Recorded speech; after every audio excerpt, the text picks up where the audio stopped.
Jadi kita akan koordinasi lebih lanjut lagi mengenai ini. Kita akan buatkan listnya mungkin Mas Abbas kalau buatkan listnya ya untuk khusus nanti kita komunikasi.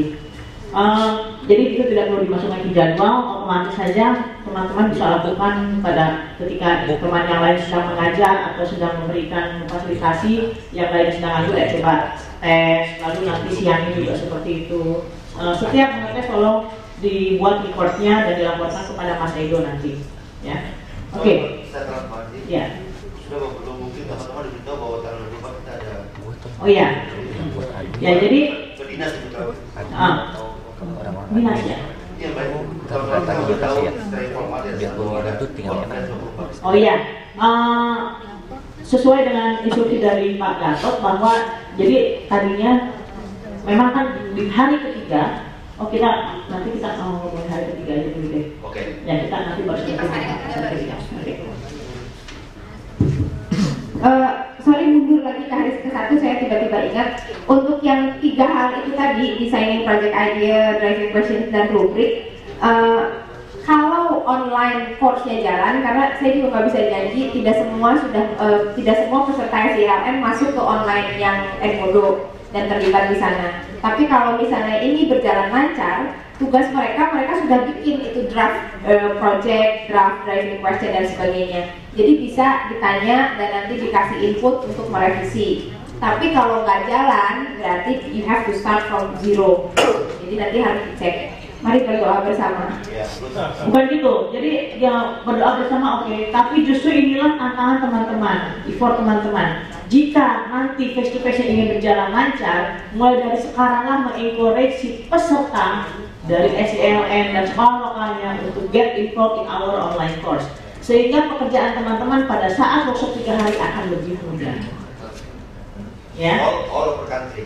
Ya, all over country. Jadi tolong approach mereka sesering mungkin, mengingatkan mau pakai telepon, mau pakai apa, tapi mengencourage mereka untuk segera involved di online course. Begitu mereka involved, mereka mengerjakan tugas, itu sudah 80% mereka sudah mengerjakan tugas. Datang ke sana teman-teman cuma dilihat, oke ini harusnya nggak kayak gini, dikasih input, dikasih revisi.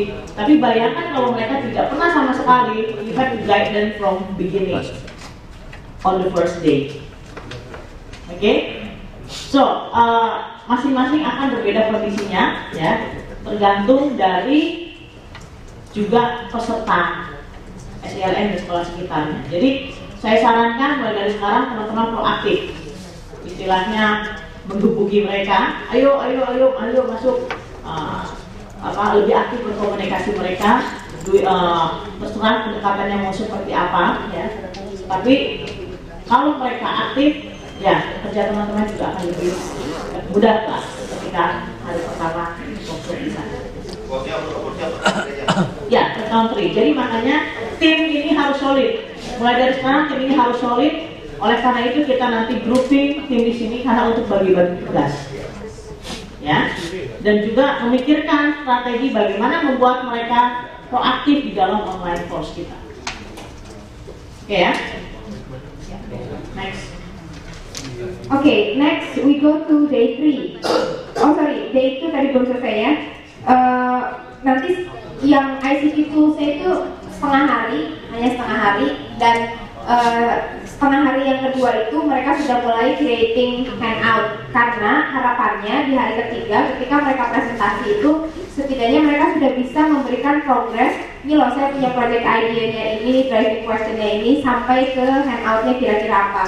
Jadi mereka sudah bisa bercerita ketika presentasi itu mereka punya plan apa untuk project based learning ini. Jadi at least at the end of day 2 there is something that they can talk about in the presentation.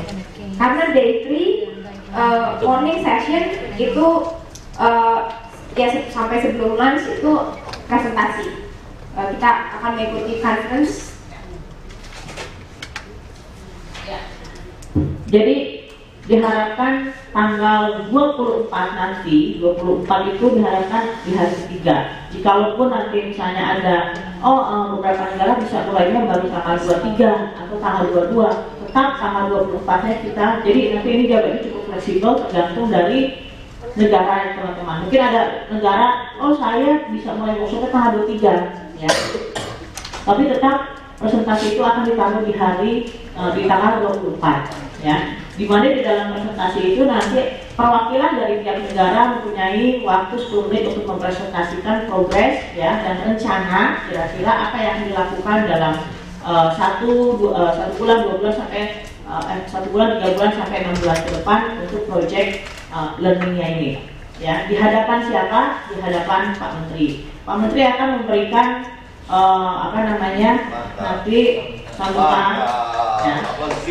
Pak Menteri, karena tadinya sih mau Dirjen Dikman, tapi ternyata disarankan dari atas kemarin juga BPKN sudah oke, setelah sudah meluncur ke Pak Menteri, jadi rencananya nanti Pak Menteri akan langsung memimpin dari Jakarta melalui online atau web conference. Ya, jadi mereka harus presentasi di depan Pak Menteri. Setiap negara nanti hanya mendapatkan waktu sekitar 10 sampai 15 menit. Ya. Diharapkan nanti moderatornya mungkin Mas Teguh dipikirkan kembali karena harus yang ya. Jadi mungkin moderatornya nanti dari Moskow boleh Mas Teguh. Oke ya. Ya. Jadi nanti ada presentasi ya, dan ini yang paling penting. Jadi harapannya teman-teman tolong nego juga gimana caranya tanggal 24 ini menjadi hari ketiga. Itu akan sangat ideal sekali. Hari ketiga pelatihan. Okay. Ya, kalau terjadi sesuatu mungkin yang ICT toolsnya yang bisa pindah-pindah itu yang sangat fleksibel. Pelatihan yang ICT tools itu Edmodo dan sebagainya bisa di belakang dan sudah conference. Oke, yang penting mereka punya planningnya dulu. Betul. Oh, yang paling penting lagi pesan dari Pak Gatot adalah ketika presentasi ini berlangsung, ini sekolahnya di Indonesia pun harus online, tapi sebagai listener, sebagai pendengar saja. Ya, jadi nanti boleh diinformasikan. Nanti kita akan koordinasi jam berapa presentasi akan dilaksanakan. Kemarin sesuai dengan kita sudah mensimulasikan waktu yang paling ideal, ya. Tapi Mas Praya kemarin sudah mensimulasikan kira-kira sebenarnya waktu paling ideal dilaksanakan jam 1 waktu Jakarta, seperti itu. Sehingga negara-negara seperti Riyadh, Jeddah, Mekah seperti itu akan juga convenience lah untuk ikut mengikuti presentasi ini. Tapi tentunya ini akan kembali lagi kepada keputusan Pak Menteri. Kalau misalnya beliau bilang, oh saya misalnya pagi, ya otomatis sesuainya. Jadi ini masih istilahnya tentatif jadwalnya untuk presentasinya dan kita akan informasikan kemudian.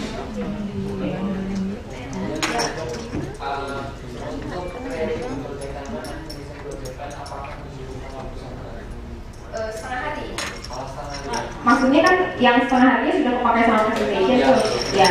Jadi dia harus selesai setengah hari. Makanya tadinya kan yang creating handout itu ada di day 3 sebelum ada presentasi. Lalu saya pindahkan karena si presentasi itu sebetulnya hanya 2 jam ya.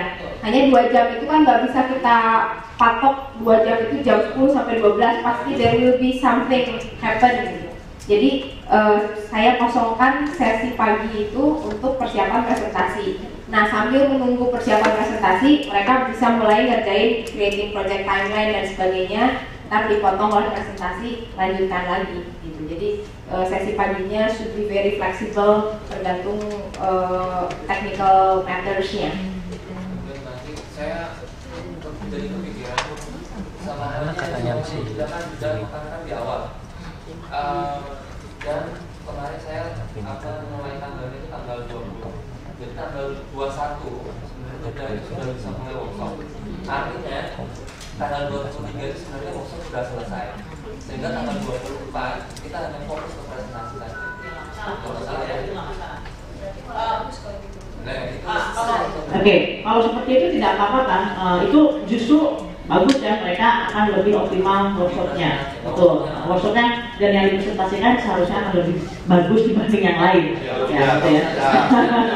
Ya, itu akan lebih optimal dan harusnya dipresentasikan harus lebih bagus dari yang lain. Harapannya seperti itu.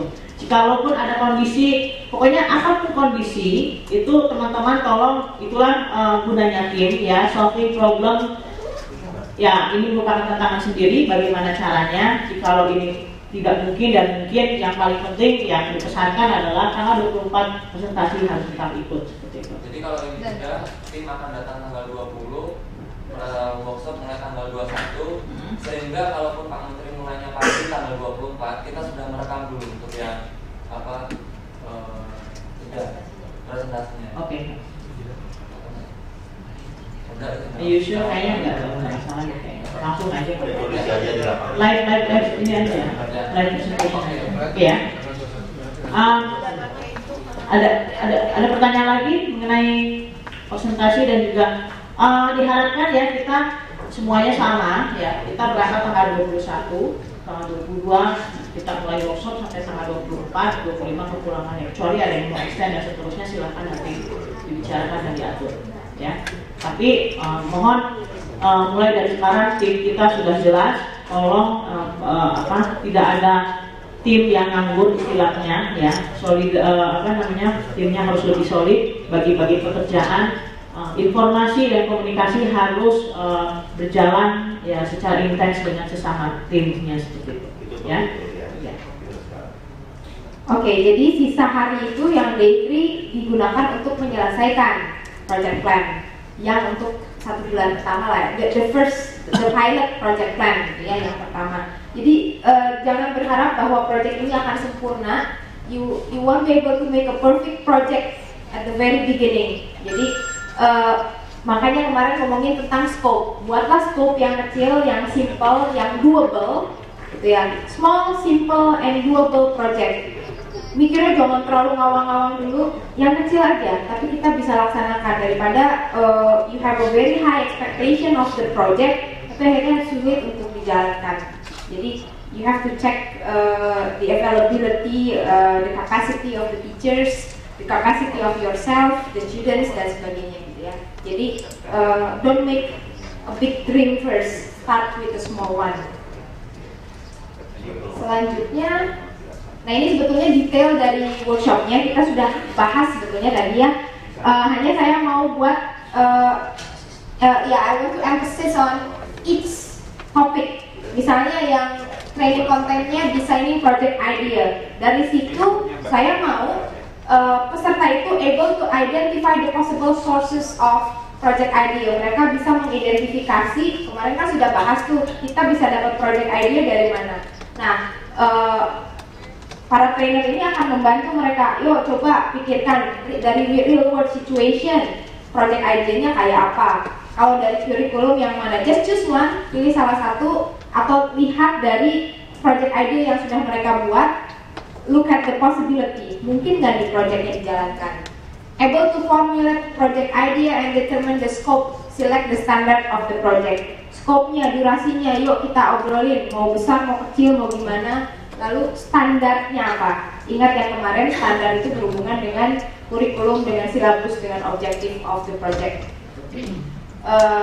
Lalu crafting the driving questions. By the end of the session, mereka sudah harus bisa identify the difference between effective and ineffective. Jadi kalau sudah tahu yang efektif mana, yang ineffektif mana, so they can make a thought-provoking direct questions. Dari questionnya nggak yang lame, yang biasa-biasa aja, tapi yang menarik, yang motivating the students, interesting ya, thought-provoking. Lalu creating assessment criteria for students. Mereka bisa mengidentify aspek apa yang ingin dinilai dari project itu. Misalnya yang kemarin presentasi, mereka pilih aspek apa yang mau dinilai. Itu sudah dari awal gitu. Dan akhirnya mereka juga bisa create rubrik. Yang di merah-merahin itu berarti produknya, ya, outcome-nya itu harus ada itu. Jadi to make sure that you reach your objective itu outcome-nya sudah jadi. Jadi untuk ngecek para trainer, saya udah sampai nggak nih sama tujuan saya ngajar, apa cuman ngomong ngalor ngidul tapi nggak jelas. So you have to get the product from each session. And then day 2 yang Edmodo berarti mereka harus punya kelas di Edmodo dan understand some features, some important features. Teman-teman dari Simulai mungkin bisa bantu kira-kira fitur mana yang perlu diperkenalkan di awal, mana yang mereka bisa kenal sambil berjalan nyobain gitu ya. Jadi jangan semua fiturnya dikenalin. Isu lagi-lagi E-nya ada E-nya. Mereka bisa create at least a draft or a plan for a digital resource. Mungkin nggak bisa sampai jadi, atau mereka bisa pakai resource yang mereka sudah punya lalu di convert menjadi